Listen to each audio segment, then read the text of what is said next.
ፊልሙ የሚጀምረው በችግር ውስጥ ባለች እናት ጃኒ በምትባል ሴትና የሚጥል በሽታ ባለባት ታማሚዋ ልጇ በአሪያ ዙሪያ ነው። እናትና ልጅ በጩኸት በተሞላና ባረጃ አፓርታማ ኑሯቸውን ይኖራሉ። በመከራ በተሞላ አፓርታማ ውስጥ ሁሌም እንቅልፍ አልባ ምሽቶችን ያሳልፋሉ። የማያልቅ ስቃይ። ጃኒ አሪያን ከሆስፒታል አቅፋ ስትወጣ በህልሟ ታያለች። ፍርሃትም በልቧ ሰፍሯል። የአላርም ድምፅ በድንገት ከእንቅልፏ ያነቃታል። ጃኒ ተረብሻለች። ለሷ ሁሉ ነገር የሆነችዋን ልጇን ከእንቅልፏ በቀስታ ትቀሰቅሳታለች። ነይ የኔ ዓለም ትላታለች። የአስቸጋሪ ጠዋት ይቀጥላል። ጃኒ አሪያን ትምህርት ቤት ለመውሰድ ታጥባታለች። አሪያ በጨዋታ መሃል ትበሳጫለች። የሰራችው የሳይንስ ሳብጀክት ፕሮጀክትም ይበላሻል። በዚህ መሃል አሪያ ለእናቷ መምህሯ የምሳ ብር መክፈል እንደማትችል ለክፍሉ ተማሪዎች መናገሯን ትነግራታለች። ይህም እናት አሳዛኝ ሰቆቃ ውስጥ እንዳለች ይነግረናል። ጃኒ ይህንን በተማሪዎች ፊት ነው የተናገረችው ስትል በጭንቀት ታነባለች። በሀሳብ ተውጣ ወደ ስራ ለመሄድ ትዘጋጃለች። ከቤቷን በመውጣት ላይ ያለች ሁሌም እንደምታደርገው ለአካል ጉዳተኛ ጎረቤቷ ሳንቲም ትሰጠዋለች። ነገር ግን አከራይዋ ታስቆማታለች። የቤት ኪራይ እስከ ጠዋቱ 4 ሰዓት ካልተከፈለ ዕቃዎቿ ሜዳ ላይ እንደሚጣሉ ታስጠነቅቃታለች። አሪያን ትምህርት ቤት ታደርሳታለች። ከዚያም እያረፈደች ወደ ግሮሰሪ ስራዋ ትሮጣለች። ስራዋ በትርምስ ይጀምራል። ረዥም ሰልፍና ትዕግስት የሌላቸው ደንበኞች ያዋክባሉ። አንደኛው ደንበኛ ሁላችሁም ዝጋታሞች ናችሁ እያለ ይጮኋል። አንድ ደንበኛ በማርፈዷ ተናዶ ጠርሙስ ይወረውርባታል። ጃኒን ከመከላከል ይልቅ ስራ አስኪያጇ የተሰበረውን ጠርሙስ እንድታጸዳ በቁጣ ያዛታል። ደክሟትና ተስፋ ቆርጣ ያለች አንድ አሳቢ የስራ ባልደረባ በምትናገራት ደግ ቃላት ጥቂት ትጽናናለች። ከጥቂት ደቂቃዎች በኋላ ጃኒ ስልክ ተደውሎላት ልብ የሚሰብር መልእክት ይደርሳታል።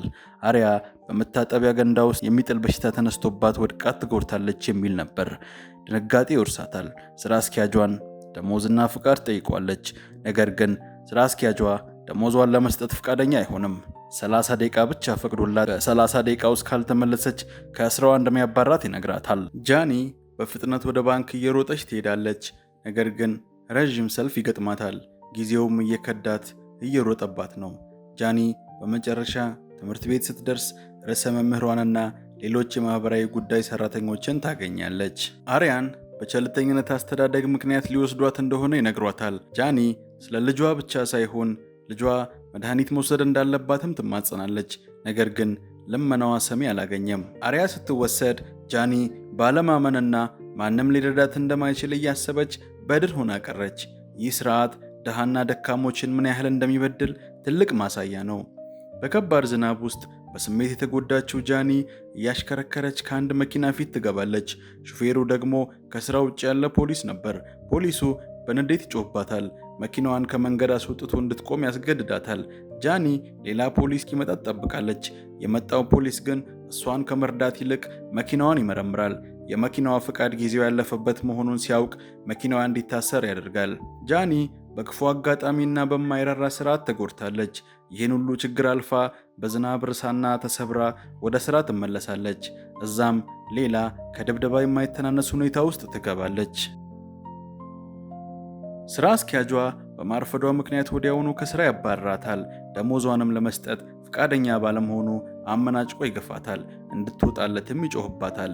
ጃኒ ወደ ቤት ስትመለስ ዕቃዎቿ ከቤት ወጥተው ዝናብ ላይ ተጥለው ታገኛለች። ከቤት ተፈናቅላለች።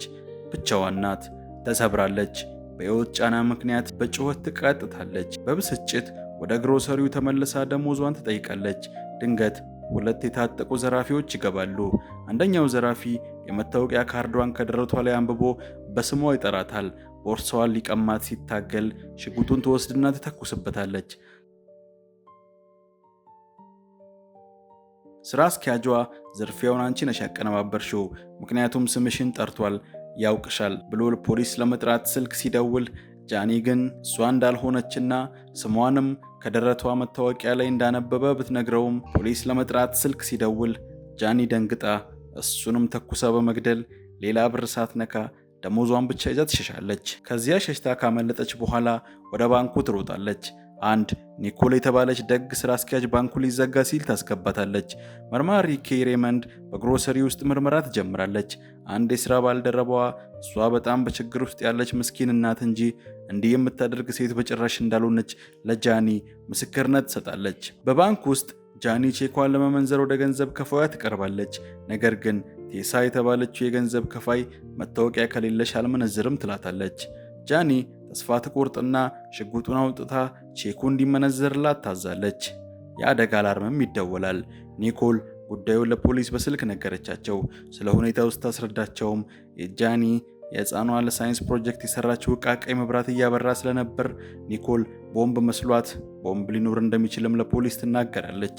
ጃኒ እጆቿ የተንቀጠቀጡ እባካችሁ ባንክ እየዘረፍኩ አይደለም፣ ቼኬን ብቻ መንዝሩልኝ ስትል ትማጸናለች። ኒኮል ጣልቃ ትገባለች። የጃኒን ተስፋ መቁረጥ አይታ ቼኩ እንዲመነዘርላት ለገንዘብ ያዧ ትነግራታለች። ፖሊሶች ባንኩን ይከቡታል። መርማሪ ኬ ጃኒ ወንጀለኛ ሳትሆን በዚህ ስርዓት የተበደለች ሴት መሆኑን መረዳት ትጀምራለች። አንዱ የባንክ ደንበኛ ጃኒን ለመያዝ ሲሞክር ሽጉጡ በስህተት ይተኮሳል። ነገር ግን ማንም አልተጎዳም። ጃኒ በዜና ላይ አደገኛ ዘራፊ የተባለች ስትጠራ አይታ እጅግ ታዝናለች። ተስፋም ትቆርጣለች። ፖሊስ በስልክ ላይ ያገኛት ቢሞክርም ስልኩን ተቀብላ ለማውራት ፈቃደኛ አይደለችም። ጃኒ ቦርሳዋን ስትጥል ኒኮል ውስጥ ቦምብ ያለ ስለመሰላት ክፉኛ ትደነግጣለች። መርማሪ ኬ የሥራ ባልደረቦቿን ወንጀለኛን በስልክ የመደራደር ስልጠና የወሰደችና ልምዱ ያላት መሆኑን አስረዳታቸው ከጃኒ ጋር ኒኮላ ስልኩን ላውድ አድርጋ እንዲያወሩ ታደርጋለች። ጃኒም እሷ ዘራፊ ሆነም ወንጀለኛ እንዳልሆነችና ሽጉጡ በስህተት እንደተተኮሰና ታማሚ ልጇን መድኃኒት ለመግዛትና ለመመገብ ብር እንደፈለገች ተስፋ በቆረጠ ስሜትና በረዳት አልባነት ስሜት ታስረዳለች። ኒኮል ለጃኒ ለልጇ የምሳ ብር የሚሆን $40 ትሰጣታለች። ጃኒ መውጣት ስለማትችል እሷ እንድትሰጥላት ሰጠቻት። ኒኮል ግን ለልጅሽ ራስሽ ስጫት ትላታለች። ጃኒ ከመንገድ ያስወጣትንና የጮህባትን እንዲሁም መኪናዋን ያሳሰረባትን ፖሊስ ውጭ አይታ ትደነግጣለች። መስኮቶችን እንድትዘጋ ታዛለች። ፖሊሶች በካሜራ ተመልክተው ቦርሳ ውስጥ ቦምብ አለ ብለው ይደመድማሉ። ከቦርሳ ውስጥ የሚጮህ ድምፅ ሲሰማ ሰዎች ቦምብ መስሏቸው ይደነግጣሉ። ጃኒያ ግን አሪያን ማን ይንከባከባታል ያለች ታለቅሳለች። የሚጮኸውንም ታጠፋዋለች። ፖሊሶች ጃኒ ለታጋቾቹ ወንበር ስታመጣ አይተው ግራ ይጋባሉ። ኬ ይህ በንዴት ሳይሆን በተስፋ መቁረጥ የመጣ መሆኑን ትረዳለች። አንዲት ሰራተኛ ሁኔታውን በቀጥታ ስርጭት ታስተላልፋለች። ዓለም ሁሉ የተከታተለ ነው። ጃኒ ከመንገድ ያስወጣትን ፖሊስ ስለምትፈራው መውጣት እንደማትፈልግ ትናገራለች። የደረሰባትን በደል ሁሉ ትዘረዝራለች። መርማሪ ኬ የራሷን የልጅነት ታሪክ በማንሳት ጃኒን ለማረጋጋት ትሞክራለች። በመካከላቸው ሰብአዊ ትስስር ይፈጠራል። ቀጥታ ስርጭቱ የብዙዎችን ትኩረት ይስባል። ታጋቾቹ ጃኒን እንደ ጠላት ሳይሆን እንደ ተበደለች እናት ማየት ይጀምራሉ። ጃኒ እና ኒኮል ስለ ቤተሰቦቻቸው ያወራሉ። ኒኮል ጃኒ ለልጇ ስትል ትክክለኛውን ውሳኔ እንድትወስን ትመክራታለች። ማታ ላይ ጃኒ የሚያውቋትንና ብዙ ሰዎች ከባንኩ ውጭ ተሰብስበው ጃኒን ፍቷት እያሉ መፈክር ይዘው ይጮኻሉ።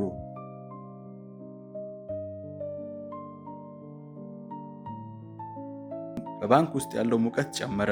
ሌሎቹ በጣም ምቾት ነሳቸው። ነገር ግን ሙቀቱ ቢጨምርም ጃኒ ግን ለችግር የለመደች በመሆኗ ግድ አልሰጣትም። ጃኒ ስለ አሪያ የጤና ችግርና ስለ ድህነት መራርነት ታወራለች። ኒኮል አሪያን እንደምትጠብቅላት ቃል ትገባለች። ቦርሳውን ስትነካካም በድንጋጤ ይለምኗታል። ቦርሳ ውስጥ ያለው ቦምብ የአሪያ የሳይንስ ፕሮጀክት መሆኑን ታስረዳቸዋለች። እናም ቦምብ እንዳልሆነ ይታወቃል። አንዷም ሴት በመስኮት በኩል ሳትታይ ሄዳ ቦምቡ ፌክ እንደሆነ ኒኮል ፖሊሶቹ እንዳይገቡ ለመከላከል ቦምብ አለመሆኑን እንዳትናገር ለጃኒ አጥብቃ ትመክራታለች። መርማሪ ኬ በጃኒ ላይ በደል ያደረሰውን ፖሊስ አስራለች። ለጃኒም ፎቶውን ትልክላታለች። ጃኒ በመጨረሻም ሁሉም ተረድተዋታል። ድምጿም ተሰምቷል። ታጋቾቹንም ለመልቀቅ ተስማማለች።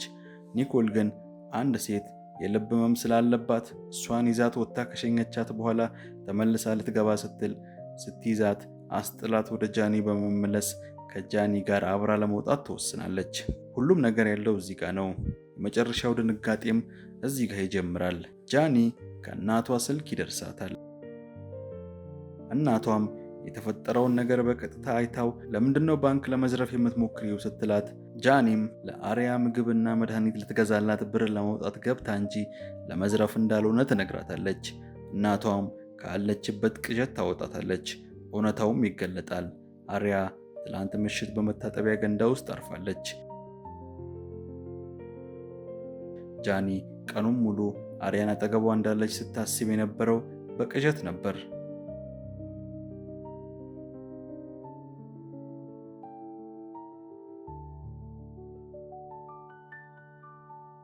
ጃኒም ተስፋ በቆረጠ ስሜት እጆቿን አንስታ ትወጣለች። ኒኮልና መርማሪ ኬ ከጎኗ ይቆማሉ። ህዝቡም ድጋፉን ይገልጽላታል። ይህ ሁሉ ነገር ግን የሄደችዋን ልጇን አይመልሰውም። ይህንን ፊልም ሙሉን እንድታዩ ትጋብዛችኋለሁ። አመሰግናለሁ።